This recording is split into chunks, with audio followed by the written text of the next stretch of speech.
All right, the tray tables are up, the seatbelts are fastened, you've got that grip on those armrests. It's time for Ask the Captain. Here's our first question. Professor Data D, what's your take on AI taking over certain jobs within aviation? Do you think the job of a pilot will be completely automated in the next 10, 20, or 30 years? I don't think completely automated. I was on with Piers Morgan, and he asked me that question at the end of the interview. He said, do you ever see a time where there's no pilot in the cockpit? I don't personally, only because I don't think the general public will accept that on any level. I certainly wouldn't. AI is one thing, and it can assist in a lot of the technologies, and technology has advanced greatly over the years in aviation. It's made my job a lot easier. Will it continue to do that? Yeah. Will AI have a place in that? Yes, it will. Will it take over completely? I don't think so, and I hope not, because you can't train a computer, you can't train AI in wisdom, judgment, and experience. You can train it in information, but that's different. There's no substitute for experience up in the cockpit. So that's my thoughts on it. I don't think that'll ever happen, but that's a great question. All right, the next is from Gugich. All right, are all variants of the A330 had 13 incidents in only the last 3 years? So many incidents for a single aircraft type is such a short time is insane. Where is the FAA? He writes. Okay, I'm not sure about your information here, but let's say, for instance, you're right, and there were 13 incidents in the last 3 years. As airplanes age and get older, I think you can expect to see the curve kind of go up in terms of things that go wrong with those airplanes. That stuff is very carefully monitored, not just by the FAA, but also by the manufacturers, Boeing and Airbus, and the airlines. So in coordination, all three want to make sure that they don't end up in the news, and they take an airplane out of service before it kind of needs to be taken out of service. A lot of the repairs that are done to the airplanes are preemptive. They replace things before they go bad. For most of us, we wait until something goes wrong with our car, and then we take it in, and then we get it replaced. That's not the way it works with aircraft. They replace things on a time schedule. Now, the A330, have things been bumping up over time? Apparently they have been. It's probably time for the FAA to take a closer look. Yeah, I'm with you on this. All right, the next is Monahan. I grew up flying around the world back in the 70s and 80s, and I don't remember as much moderate or severe turbulence on overseas flights. Was that because I was on a larger 747, or has turbulence gotten worse? It probably had a lot to do with that larger airplane. The 747 was an extremely comfortable airplane. The larger the airplane, the more it's going to stand up to the turbulence, the less you're going to feel it as a passenger. My 777, very nice riding airplane. My experience in 42 years now of flying has been that turbulence haven't gotten any worse. They're about the same as they've always been, in my opinion. There's lots of opinions about this out there, but I don't see it have it getting worse. The larger the airplane you're in, the smoother the ride. There you go. All right. Chris Clark, 4775. Would souls on board include any livestock, pets in the cabin or hold, or just humans? Okay. The short answer to that is just humans. We don't normally carry livestock on the airplane. I'm sure there are airplanes who do carry livestock. We just don't do it on in the airlines. I've carried dogs, cats, a cougar once, a jaguar once. Let me see, all sorts of other exotic animals in the hold underneath. They do souls on board just strictly for human beings. It would get very confusing if you included the animals in that. And again, I love my dogs more than life itself, all right? And I don't want anything to ever happen to my dogs, and don't feel like I'm discounting, your pets, but they just don't include them in the count. The more important count is the human count, and they don't want to confuse that with somebody who's including the pets. The pets are on the manifest. And so after the fact, if there's an incident or an accident, they will go and look for those pets because they have a manifest in front of them. But that initial count that they ask the pilots for, souls on board, that's just human beings. And that's all human beings, including the passengers and the crew. There you go. All right, that's actually a very good question. All right, Megalus03 writes, do runways have specific numbers like heading direction? Yes, every runway has painted at the beginning of the runway the direction of that runway. So runway 3, for instance, would be 030. Runway 9 would be 090 and so forth. So you know that you're lined up on the right runway, because some airports have runways that are just a few degrees off. Key West, Florida, the naval station down there has a whole bunch of runways, and you could easily think you're lined up on runway 3 when you're supposed to be, lined up on runway 7 and just be that little bit off. So the last verification that you have that you're on the right runway is the number painted on the approach end of it. And by the way, my co-pilot and I, we always verify that. Every time I land, I look at the painted number on the runway to make sure I'm not landing on the wrong runway. That would be my last chance to go around, come back and do it again. You know what? I made a mistake, but I don't want to make it worse by landing on the wrong runway. And I do the same thing with every gate I park at. So every gate, sometimes gates have several different numbers. So they'll have, let's say Delta 12 is a gate. There may be a Delta 12L, a Delta 12 center, and a Delta 12 right. Sometimes, depending on the size of your airplane, they want you to come in at a different angle. So we've got to be very careful that we get lined up on the right line to park properly at the gate. So there you go. All right, Tanker 5207.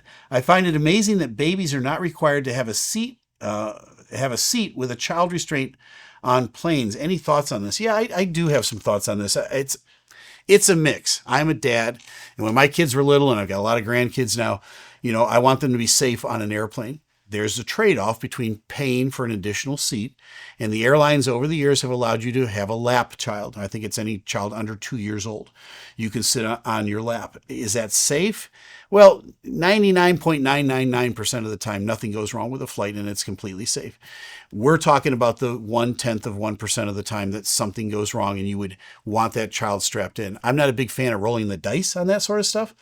So I'm thinking, if you really want to be safe with your child, bring that child restraint seat, pay for an extra seat, have that child, that priceless, precious child strapped in a car seat next to you. Then they're going to be safe, much safer than they would be if they were just on your lap. But the airlines, they want to put people on airplanes and they want to make it attractive to you. So over the years, they've allowed people with small children to fly with just them on their lap. That's not my avenue. I'm just the pilot. All right, next is Pam 9013. If a non-American lands in the U.S. and has to go to the hospital for a broken bone, who pays for that health care? I have no idea. All I know is that regardless of who you are, you're going to get the health care, right? They're going to take you in an ambulance to the hospital. They'll patch you up. They'll take care of you. You'll get what you need. And then after that, the insurance companies and everybody else has to sort out who pays for it. But bottom line is that's kind of an insurance attorney sort of thing. But I do know that you'll get the help that you need. They're not going to turn you away from the hospital saying, well, you're not an American and you don't have insurance and we're not sure how you're going to pay for this. They take care of you first and then the paperwork second. All right. Stephen Shepard, 4098. Are your iPads special to allow Wi-Fi connection during flight, whereas passenger electronic devices have to be in flight mode? Well, airplane mode you can get on Wi-Fi and still be in airplane mode. That's what I'm trying to say. They want you in airplane mode because they don't want all the transmissions going out all over the place down at lower altitudes, and that's another issue for another day. But you can be on Wi-Fi and still be on airplane mode as well. So my iPads are on airplane mode, but I've got a special Wi-Fi channel on the airplane that my iPad automatically tunes into so I can get up-to-date information. Does it work better than your Wi-Fi in the back of the airplane? Nah, it's about the same. It's about the same quality, but it's light years ahead of where we were years ago. Once I took off, that was it. Whatever information I had was the information I had. I would either have to radio or I would have to send basically a text to my dispatch to get updated information, which I could during the flight. It wasn't as instantaneous as I get now through the iPad. For instance, I'll be flying along and I'll get a little notice that pops up on my iPad that says moderate turbulence ahead in 5 minutes. Well, that's pretty simple, and that's pretty pilot-proof. So I call my number one flight attendant and say, start your moderate turbulence procedures. We're going to be in moderate turbulence in 5 minutes. If we get into those moderate turbulence and it's worse than that, I will have, obviously the seatbelt sign's on at that point, but I'll make a PA to tell everybody to make sure you're strapped in, and all my flight attendants to take a seat and strap in. All right. Excellent. Excellent question. All right. The next is, let's see, Joanne Crooks, 8690. Did you see my suggestion last time that you, Gary, and other pilots start a petition to Congress that all your subscribers can sign and pass to friends to stop the mandatory retirement of pilots at age 65? I would love to do that. And we're actually working with an organization called Let Experienced Pilots Fly. They've got lobbyists on Capitol Hill that are in ongoing discussions right now with the Senate and the House to raise the pilot retirement age. Right now, it's a one-size-fits-all policy. I'm going to turn 65 in 5 weeks. At that time, I'm no longer allowed into the airport unless I buy a ticket. All right. And it's ridiculous that I'm the captain of the biggest airplane at the biggest airline in the world one day, and the next day I can't even get into the airport. So again, it should be on a case-by-case basis. At a minimum, there should be waivers for pilots to stay beyond 65. I want to say there's 20 to 25 countries around the world that allow their pilots to fly commercially above age 65. And but they stay domestic. They don't fly international. The only catch here is the international part. And so Congress has got to get off the snide and just change the rule. It's ridiculous. And so they need to lobby ICAO up there in Canada and say, hey, everybody else wants to raise the age. We need to raise the age. And on a case-by-case basis, if I'm not medically qualified at 35, I can't fly. What difference does it make if I'm 65? If I can still pass my medical and I've got a cognitive test and I pass all my check rides, you want to keep all that experience in the cockpit. Absolutely. All right. So again, I think it's going to change at the right time. Listen in. We might go out from this channel and say, hey, folks, there's some legislation about to hit the street. Give your congressman and your senator a call. And by the way, you can call them anytime you want. All right. American Lynn, number 1. Will you be allowed to wear your pilot uniform on YouTube after you're forced into retirement this year? I like that word. I am forced into retirement. Congress is firing me in 5 weeks. This is not my pilot uniform at my airline. So let me explain. I've taken a lot of criticism from fellow YouTubers out there in this space about my uniform. Now, there's a bunch of us in this space. Everybody gets to choose and be themselves and do what they want to do. There's some guys that wear a uniform. There's some guys that don't wear a uniform. If you want to wear a t-shirt and do your thing, great. Knock yourself out. That's wonderful. I just want to appeal to a broader audience. My audience isn't just in the United States. It's all around the world. And most everybody outside of the United States recognizes a uniform and the authority that goes with it. Now, out of respect to my airline, and I negotiated this with them, I don't wear my company uniform. Why? Because I don't want to be confused as being a spokesman for that airline. I also never mention that airline here on this channel as well. And so let me make it clear. I am not a spokesman for any airline other than just the Captain Steve channel. So I put together a uniform that's kind of fun. It's got a Captain Steve tie, and you understand about the red lanyard. This is for my sick grandchildren.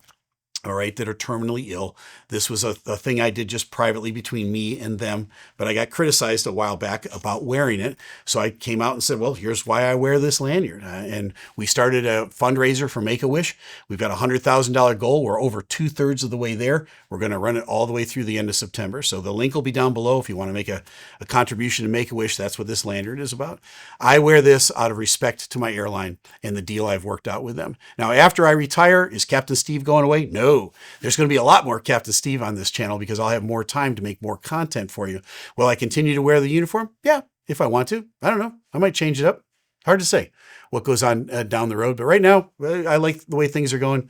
And thanks for the question. All right. It gave me a chance to explain the uniform. All right. Keysburger 9590. What I don't understand is that doors in pantries and of overhead compartments are not yet resistant to severe turbulence.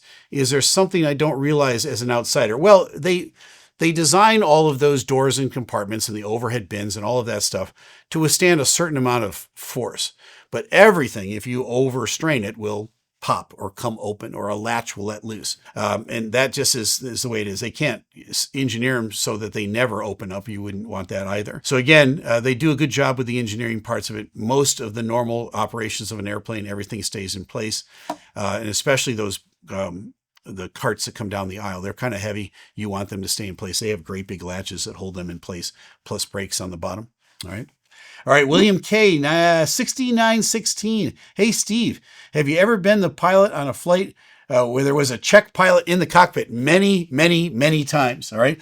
So when you get qualified in a seat, either the right seat or the left seat of an airplane, you fly with a Czech pilot for the first 25-ish hours, sometimes a little bit more than that, but the first probably about 3 trips, 25 hours altogether, under supervision. So you got completely trained in the simulator. Then you came to the airplane, Czech pilot for that first 25 hours. Then randomly during your career, they will show up. As a captain, I get a random check ride once a year. So it's a line check. They don't give you any heads up. Just you go to the airplane and somebody meets you and says, hey, Steve, it's your lucky day. I'm here to kind of observe what's going on. The FAA can also do that. And I've had that happen over the years where the FAA just shows up and says, I'm going to sit on your jump seat today. I'm going to take some notes. You guys just do your normal thing. And when we get to wherever the destination is, I'll give you a debrief on how you did. That's in addition to the check rides in the simulators, the check rides that we take to get qualified, and those random ones that we take. There's lots and lots and lots of check rides. And every once in a while, a Czech pilot just wants to go out and get some flight time. They'll plus themselves onto your flight. My Finney flight, which is going to be next month, I've asked a Czech pilot friend of mine to be my co-pilot on that. So, I love the Czech pilots. They do a terrific job. All right. M. Ray Ertaz, 5051. Can you please explain what wake turbulence is or are? I keep hearing this term, but don't understand it. All right. Here's your illustration for what wake turbulence is. When you think about a boat going through the water, you see a wake behind the boat. And it's little ripples of waves that go out and they spread out behind the boat. That's very visual. You can see that wake behind a boat. There's a same wake behind an airplane, big old airplane, huge, 300,000-400,000 pounds going through the air. Wingtip vortices are coming off the ends of the wings, and that whole big airplane is creating a wake category that spreads out behind it. So we want to be aware of wake turbulence behind an airplane, especially the larger ones above 300,000 pounds. I include the call sign heavy at the end of my flight. So let's say I'm, Umpty Scratch Airline 123 heavy, I will say at the end, letting the people behind me know, give a little bit more distance because I'm a larger aircraft and that wake is going to be more turbulent than it would be. So don't get too close. That's also a heads up for the air traffic controllers to space out the airplanes as well. So it really works, that heavy designation. Lets everybody know out there what size airplane you are so that they can avoid the wake that an airplane creates behind the aircraft. Well, now you know. That's a great question. All right, I've got Annie M. P60 writes, what is the difference between air pockets and turbulence? Air pockets is one of those, what they call a misnomer. All right, it's been around for a while. People think that there's like a vacuum out there someplace, and we call it an air pocket. And people will say the airplane dropped 1,000 feet in this air pocket. There's no such thing. There's no vacuums out there in the atmosphere. Now, there are downdrafts and there are updrafts, mostly related to the jet stream and other convective activity that might be going on near weather systems. And some of those you can see and some of them you can't. So sometimes you'll get into turbulence, which is the normal kind of bumping along. As I've explained turbulence over the years, like no turbulence, like you're just going along on a lake, it's nice and smooth. Then you start going down a river and the speed of the water picks up and you pick up a little turbulence. That's what you're not holding your drink yet. It's just a little annoying. And then when you get into moderate turbulence, that's when you would want to like grab your drink because it might spill or fall off the tray. That's like whitewater rafting. You don't ever want to get into severe turbulence, right? That's when your drink goes flying. So that's the difference between turbulence. Air pockets, no such thing.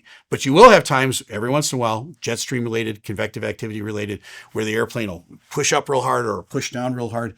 That's why you always have to keep your seatbelt fastened. If the seatbelt sign is off, still keep that seatbelt fastened, folks. I can't say it enough times. All right. Excellent. All right. Andrew Aronofsky, 3721, recently flew out of Denver on a very windy day. Yeah, it gets very windy in Denver. And I could feel the plane swerving back and forth. At what point would you consider aborting a takeoff in similar conditions? It depends. Every pilot's comfort level is going to be a little bit different. Now, I have some restrictions. I can't land in more than a 38 knot crosswind on my particular airplane. And there are other restrictions based on the condition of the runway. Is it wet? Is there snow or ice? All those parameters kind of come down a little bit more. Would I take off in a 38 knot crosswind? No, because I would have to think about coming around to land. And so every pilot's got a little different comfort level. If you're sitting there and the airplane's buffeting and, maybe you start your takeoff roll and you go, look, I'm just not comfortable with this. No problem with rejecting the takeoff and saying, hey, you know what? We're going to wait a little while for the weather to improve before we take off. That's why the pilots get paid the big bucks, is for that judgment, that experience, and that wisdom. And you can't train that. You can't buy that. It just comes with time. So again, that's a great question. And Denver is one of those airports, so sometimes you got to think twice about what you're doing. All right, final question, 420 Aviator, 420 Aviator. All right, as a private pilot and simulator tech, do you think I could be of any help or assistance to an airline pilot if the other pilot was incapacitated? Yeah, absolutely. If you're a private pilot, you understand the nomenclatures. You could talk on the radio. That would be great. That would be very helpful. I'd have to know you're in the back, but if one of the pilots becomes incapacitated and it's just down to me, I would take all the help I could get. So I'm probably going to ask the flight attendants, ask around if there's another pilot back there. Clearly, if it was the same company and a commercial pilot on the same airplane, that would be ideal. But you know what? If you're the only guy back there, my friend, I'm probably going to invite you up to help out a little bit. It depends on how severe what is going on in the cockpit is going on. If it's just my co-pilot got incapacitated and there's nothing wrong with the airplane, probably not going to invite you up to the cockpit. We're probably going to land that airplane single piloted. But if there's some other extenuating circumstance and it seems like the wisest and most prudent thing to do, you'd have to make a judgment call at that point. Probably won't happen, but it could. That's the answer you were looking for. Great questions this time. Really, really good. This was the cream of the crop of questions. Keep those questions coming in the comments because you might make the next episode of Ask the Captain.